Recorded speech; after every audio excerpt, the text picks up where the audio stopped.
Hello दोस्तों, नमस्कार। आपका अपने चैनल पर स्वागत है।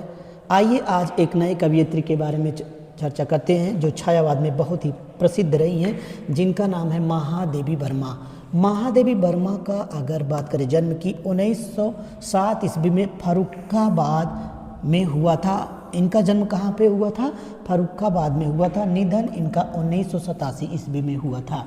जो महत्वपूर्ण प्रश्न बनते हैं यहाँ से, उपनाम आधुनिक युग की मीरा कहा जाता है। क्या कहा जाता है? आधुनिक युग की मीरा कहा जाता है, क्योंकि इनके पति ने इनको छोड़ दिया था। ये कुरूप दिखती थी, बहुत सुंदर नहीं थी। इन्होंने अपनी कलम की ताकत से, अपनी प्रतिभा से महिला जगत में नाम कमाया कवियत्री के रूप में। तो आधुनिक युग की मीरा कहा जाता है। वेदना की कवियत्री कहा जाता है। वेदना की कवियत्री कहा जाता है। महादेवी के अंदर बहुत सारी वेदनाएं थी, इसलिए इनको वेदना के रूप में जाना गया। रहस्यवादी कवियत्री के रूप में जाना गया। देखिए, याद करने का जो एक तरीका है, महादेवी वर्मा के अंदर क्या था? महादेवी वर्मा के अंदर वेदना थी, बिल्कुल आधुनिक युग की मीरा कहा गया। और इनके अंदर क्या थी? रहस्यवादिता थी। तो रहस्यवादी कवि के रूप में जाना गया। किस कवि के रूप में जाना गया? रहस्यवादी कवि के रूप में जाना गया। ये देखिए, रहस्यवादी या रहस्यवाद के रूप में जाना गया। लेकिन इन्हें रहस्यवाद की दुर्गा या शक्ति के रूप में भी जाना जाता है। शक्ति या दुर्गा के रूप में जाना जाता है। महादेवी बौद्ध धर्म पर आस्था रखती थी, अर्थात महादेवी वर्मा बौद्ध दर्शन में आस्था रखने वाली कवियत्री थी। किसमें? पूछ लेगा, महादेवी वर्मा किससे संबंधित है? बौद्ध धर्म से। काव्य संग्रह की अगर बात करें तो कैसे काव्य संग्रह इनका याद हो? याद करिए, निहार रश्मि नीरजा। ये कार्यक्रम भी पूछा जाता है यूजीसी में। निहार रश्मि नीरजा, जिसमें 47 कविताएं हैं 1930 में, रश्मि में 35 कविताएं हैं 1932 में, नीरजा में 58 गीत है 1936 में, संध्या गीत 1936 में 45 गीत है, यामा 1940 में। निहार रश्मि एवं नीरजा संध्या गीत इसी में संकलित हैं, जिस पर इन्हें ज्ञानपीठ पुरस्कार मिला है। क्या मिला है? ज्ञानपीठ पुरस्कार मिला है। देखिए, याद करने का तरीका अभी आपको सिखाएंगे हम। दीप शिखा है 1946 में 51 गीत है। सप्तपर्णा है 1960 में। मौलिक रचना नहीं, वेदों की ऋचाओं का हिंदी अनुवाद किया गया है। हिमालय है, प्रथम आयाम या आयाम है। हिमालय में राष्ट्रीय भावधारा की कविता का संकलन है। और प्रथम आयाम या आयाम में महादेवी की ब्रज भाषा और खड़ी बोली कविताओं का संकलन है। संधनी है। संधनी समस्त कृतियों की श्रेष्ठ रचना रही है और इसमें 65 गीतों का संकलन किया गया है। समस्त कृतियों की श्रेष्ठ 65 गीतों का संकलन किया गया है। नीरजा पर शेक्सपियर पुरस्कार मिला है और यामा पर इन्हें ज्ञानपीठ पुरस्कार मिला है। अब सबसे जो बड़ा चैलेंज आता है वो याद करने का चैलेंज आता है। तो याद कैसे हो? सबसे बड़ी बात को रिलेट करिए। देखिए, एक औरत क्या करती है? किसी को निहारती है। एक औरत, एक लेडीज़ क्या होती है, जब किसी को देखती है, हिमालय पर किसी को देखती है, हिमालय ऐसे बना लीजिए, हिमालय पर किसी को अगर देखती है, घर में है, तो किसी को क्या करती है? निहारती है। जब निहारती है तो उसमें रस, मतलब एक ऊर्जा आती है, एक रस सा मिलता है। फिर वो अपनी नीरजा को बताती है, बहिनी हम तो हिमालय गए थे, वहाँ पर हमने देखा किसको? नीरजा को। तो मतलब निहार रश्मि नीरजा से बताई। क्या बताई? कि संध्या का समय हो रहा है, अब रात हो जाएगी, तब हम लोग चलेंगे कहाँ? हिमालय। कहाँ चलेंगे? हिमालय चलेंगे। दीपा ने बोला, नहीं मैं तो नहीं जाऊंगी, मैं किसी भी सप्तपर्णा के यहाँ नहीं जाऊंगी, मुझे कहीं भी जाना नहीं है, क्योंकि मेरी मम्मी मुझे पीटेंगी। कहीं न रे, कैसे कह रही हो? चांद पत्रिका का संपादन महादेवी वर्मा ने किया है, तो सप्तपर्णा भी तो जरूरी था। ऋचाओं का अनुवाद। बोली, नहीं मैं तो नहीं जाऊंगी हिमालय पर। बोली, तुम नहीं जाओगी तो मैं तो यामा के साथ आयाम करने जाऊंगी। कहाँ जाऊंगी? आयाम करने जाऊंगी। संधिनी ने कहा, नीरजा को ले लो, मैं नहीं जाऊंगी। नीरजा बोली, ठीक है, मुझे शेक्सपियर पुरस्कार मिला है, मैं चली जाऊंगी, रात में चली जाऊंगी। और यामा पर क्या मिला है? यामा पर ज्ञानपीठ पुरस्कार मिला है। सबसे बड़ी बात यह है कि आप कोरिलेट करके याद करिए। याद कैसे हो सबसे महत्वपूर्ण है। किसी भी परीक्षा में, चाहे यूजीसी नेट, केबीएस, एनबीएस, कोई भी परीक्षा हो, याद कराने की सबसे बड़ी जो है चैलेंजिंग होता है। अब देखिए जैसे गद्य साहित्य कैसे याद हो, अतीत के चलचित्र, स्मृत की रेखाएं, मेरा परिवार, पथ के साथी। देखिए कई विधि हो सकती है, कैसे भी आप इसको रट सकते हैं, याद कर सकते हैं। जब आप अपने आप बनाएंगे तो ज़्यादा याद होगा। जैसे देखिए अब महादेवी वर्मा, महादेवी वर्मा ये है महिला।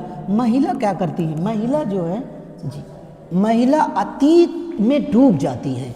कोई भी महिला होती है बहुत ही वेदना युक्त होती है, संवेदना युक्त होती है, वो डूब जाती है। तो अतीत के चलचित्र, अतीत में डूब जाती है।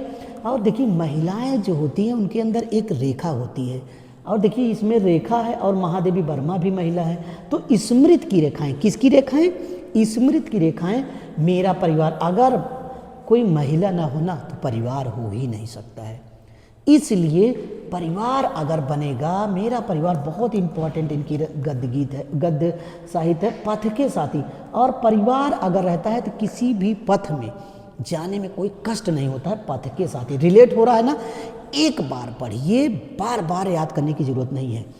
अतीत के चलचित्र, स्मृत की रेखाएं, मेरा परिवार, पथ के साथी। और ऐसे भी याद कर सकते हैं कि अतीत के स्मृत में मेरा परिवार पथ का साथी रहा। अतीत के स्मृत में मेरा परिवार पथ के साथी रहा। फिर से पढ़िए, अतीत के चलचित्र, स्मृत की रेखाएं, मेरा परिवार पथ के साथी। आगे चलते हैं, अब इनका निबंध याद कर लेते हैं। क्या याद कर लेते हैं मेरे प्यारे बच्चों, कमेंट जरूर करिएगा प्लीज़। और वीडियो कोशिश करेंगे कि आपको एक दिन एक वीडियो मिले जिससे आपकी निरंतरता बने और हम भी कुछ सीखें। आप कमेंट जरूर करिएगा। तो इनका निबंध है श्रृंखला की कणियाँ, क्षणदा, साहित्यकार की आस्था तथा अन्य निबंध, संकल्पिता, संभाषण, भारतीय संस्कृत के स्वर। अब ये कैसे याद हो, चैलेंजिंग है ना, याद करने का सबसे जो चैलेंजिंग है। देखिए कोई भी महिला वो श्रृंखला बनाती है, वो कड़ी है परिवार को जोड़ने की, मेरा परिवार को जोड़ने की एक कड़ी है, एक श्रृंखला है। और क्षण भर में वो डूब जाती है। उसका जीवन क्षण भर होता है, कोई ना कोई उसे परेशान करता है। साहित्यकार की आस्था तथा अन्य। और महिलाएं जो है साहित्यकार में आस्था रख रही हैं। आजकल देखिए महिला समीक्षाकार भी आ रही हैं जो साहित्य पर निबंध लिख रही हैं। तो साहित्यकार की आस्था तथा अन्य निबंध, संकल्प ले रही हैं। संकल्पिता क्या ले रही हैं महिलाएं, महादेवी वर्मा संकल्प ले रही हैं। संभाषण, भाषण भी दे रही हैं, बहुत भाषण देती हैं महिलाएं। मृदुला गर्ग हो गई, महादेवी वर्मा हो गई, मैत्री जी पुष्पा हो गई। ये लोग आधुनिक युग में क्या कर रही हैं, अपने को भाषण दे रही हैं, संभाषण, समान भाषण दे रही हैं। भारतीय संस्कृत के स्वर। अब अगर महिला नहीं होगा तो क्या संस्कृत होगी, नहीं होगी। महिलाएं अभिमान है, महिलाएं ताकत है, महिलाएं धैर्य हैं, महिलाएं हिमालय जैसे पवित्र और गंगा जैसे पवित्र हृदय वाली हैं। इसलिए भारतीय संस्कृत के स्वर। इस तरह से आपने याद किया किसको, महादेवी वर्मा को। फिर से अगर याद करें आप तो महादेवी वर्मा आधुनिक युग की मीरा कहा जाता है, वेदना की कवयित्री कहा जाता है, रहस्यवादी कवयित्री कहा जाता है, छायावाद की दुर्गा या शक्ति के रूप में। महादेवी बौद्ध धर्म दर्शन में आस्था रखने वाली कवयित्री थी। संग्रह निहार रश्मि नीरजा है इनका। संध्या गीत है, यामा है। यामा बहुत पूछा जाता है, साहित्य अकादमी पुरस्कार मिला है। निहार रश्मि नीरजा, संध्या गीत इसी में सम्मिलित है। चारों कविताएं इसी में सम्मिलित है। किस में यामा रात होती है, रात में सब संकलित है। निहार भी, हार भी, रश्मि भी, नीरजा भी, तीनों की तीन संध्या गीत सब यामा में संकलित है। ऐसे लिख के याद करिए, ध्यान दीजिए। जितना लिख के याद करेंगे, जितना आप स्याही कलम की खर्च करेंगे, उतनी आपको याद होगा, उतनी ही आपको क्षमता बढ़ेगी याद करने की। ऐसे याद करना है। उसके बाद दीप शिखा है, देखिए रात में ही शिखा जलाया जाता है। सप्तपर्णा है, चांद पत्रिका का प्रकाशन इन्होंने किया है।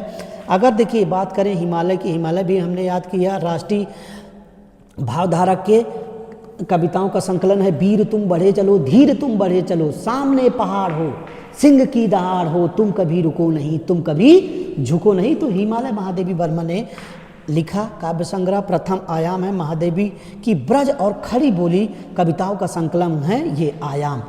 याम देखो, यामा और याम यामा और याम, आयाम या प्रथम आयाम महादेवी की ब्रज और खड़ी बोली का संकलन है।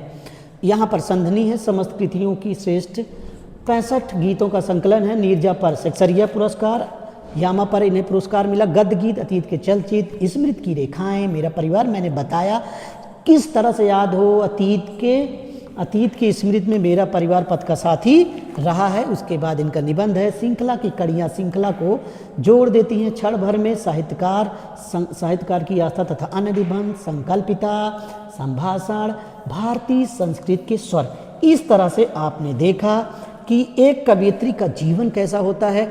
और एक बात बता दें, जिंदगी अपने औकात अपने हुनर से दी जाती है, औरों के सहारे जनाजे उठा करते हैं। मेरे प्यारे दोस्तों, कमेंट जरूर करिएगा और जैसा हो आप लिख के रखिए और सभी सिलेबस को ध्यान में रख के पढ़िए। जो लोग सिलेबस को ध्यान में रख के नहीं पढ़ेंगे, चाहे टीजीटी हो, चाहे पीजीटी हो, यूजीसी नेट हो, सिलेबस को ध्यान में रख के करिए और अपने आप को मोटिव करिए। कमेंट जरूर करिएगा क्लास कैसी लगी। Thank you so much.